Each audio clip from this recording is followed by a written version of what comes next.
আসসালামু আলাইকুম বন্ধুরা, কেমন আছেন? তো এখন আমি আছি মক্কাতে, সৌদি আরবে। তো পাহাড় উঠবো, বিশাল এক পাহাড়, জাবালের নূর পাহাড়। কুরআন নাজিল হয়েছে এখানে, দেখেন।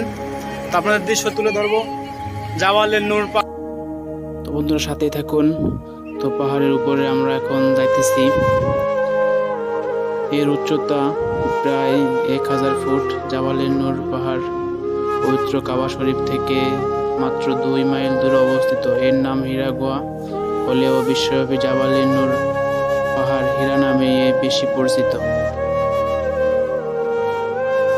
জাবালে নূর অর্থ হলো নূর বা আলোর পাহাড়।